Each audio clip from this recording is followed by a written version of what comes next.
Bon matin tout le monde. Bon mardi le 23 mars. Ce matin, la question suivante, euh, est-ce qu'on a peur? Est-ce qu'on a peur du miroir? OK? Euh, hey, là, j'étais pas sûr si ça marchait ce matin. OK. Est-ce qu'on a peur du miroir? En fait, est-ce qu'on a peur de vraiment, je veux dire, savoir qui on est vraiment? De fouiller au fond de nous pour dire vraiment, je veux savoir là, la vérité, là, OK? Puis souvent, on me répond, ben non, tu sais, moi, j'aimerais ça changer, puis OK, non, j'ai pas peur, tu sais, let's go, je suis prêt.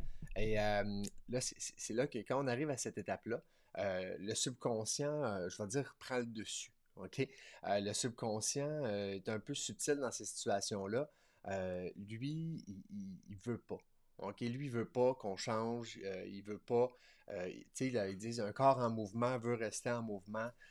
Et que ce soit nos croyances, je vais dire nos paradigmes, nos habitudes, ou même souvent, ça va être la volonté qui fait défaut.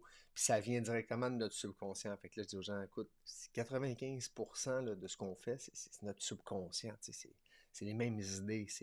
Et puis, on vient à la base de ça. En coaching, je demande souvent à mes clients, c'est qui le principal compétiteur? Puis les gens disent, ben, c'est nous. Ben oui, c'est ça. C'est la personne dans le miroir, OK? Donc, cette fameuse personne-là, ben, c'est nous-mêmes. Puis, une des choses que je me suis rendu compte aussi, à force de s'analyser comme ça, c'est le désir de changer. On veut être fidèle à notre désir de changer, mais on veut aussi rester bienveillant avec la partie qu'on est déjà. Donc, une des choses qui nous fait peur, c'est d'être à l'opposé de qui on est déjà. Donc, c'est ce qui fait qu'on s'est rendu là, c'est ce qui fait qu'on a survécu, si on peut dire ça comme ça, OK? Malgré le fait que on n'est pas, on se fait pas attaquer par des ours là, tous les jours, mais quand même, c'est ce qui fait qu'on a survécu. Donc, notre corps, par processus de protection, va essayer d'inhiber le changement. Donc, ça prend vraiment une volonté. Fait que, et ça, c'est envers nous-mêmes, OK?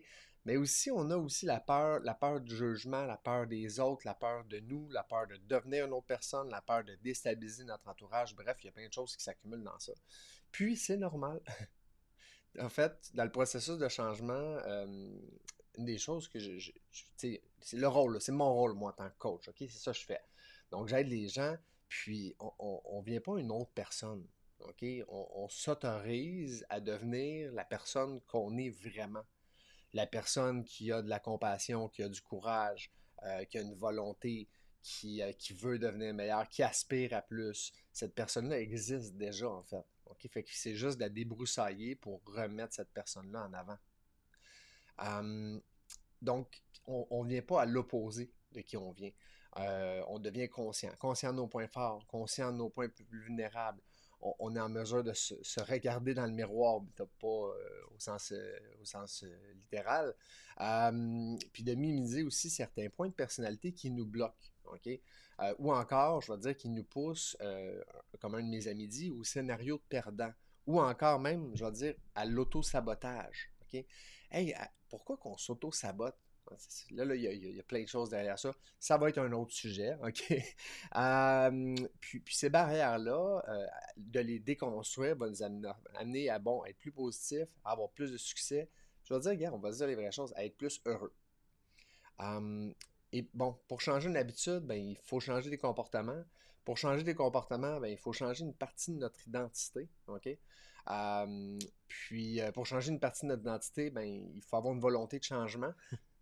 Euh, puis, quand je parle de volonté de changement, ben, c'est soit devenir meilleur, euh, donc on aspire à plus, puis là, on me dit, regarde, là, je suis rendu là, OK?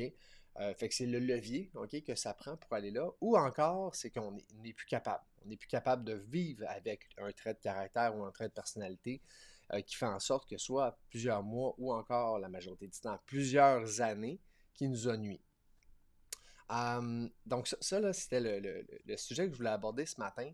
Je voudrais dire actuellement, il y a des gens qui disent, ben écoute, par où on commence? On ne sait pas par où commencer. Hein. Mais pour commencer, prends le téléphone, prends ton courage et fais un appel. Appelle un coach, appelle-moi. Moi, ce que je fais, puis je donne ça en parenthèse, première chose qu'on fait, c'est qu'on va aller voir c'est quoi les traits de personnalité. Donc, il y en a qui disaient, moi, je veux juste commencer par ça. Parfait, OK. On va voir c'est quoi les points forts, les points plus vulnérables.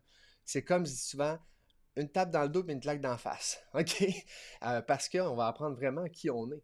Et moi, je ne suis pas là pour dire, hey, tu devrais changer ça. Non, c'est pas moi qui prends la décision. C'est la personne en face de moi qui me dit, moi, Jean-François, ça, je ne veux plus vivre avec ça. Je suis tanné. Ça nuit à ma vie. Fait que c'est pas moi qui prends cette décision-là. Euh, en finissant, deux choses. Première chose, j'aimerais ça dire que ben merci d'être là, merci des partages, des likes. Même hier, il y a deux, trois personnes qui m'ont écrit, hey, t'es pas en ligne, ça marche pas. J'étais comme, oh, nice, tu sais, parce que j'avais un problème avec mon informatique que j'ai réussi à régler. Fait que je voudrais vous dire merci. Merci des likes, des pouces, défier les algorithmes de Facebook. Et puis, deuxième des choses, j'aimerais ça axer une petite citation sur le courage. Le courage, qu'est-ce que c'est? On a tendance à penser, ah, la personne est courageuse, elle n'a pas peur. En fait, le courage, ce n'est pas l'absence de peur, mais c'est plutôt la capacité de la vaincre. Donc, prenez votre courage et je vous souhaite une super belle journée. On se dit comme ça, à très bientôt.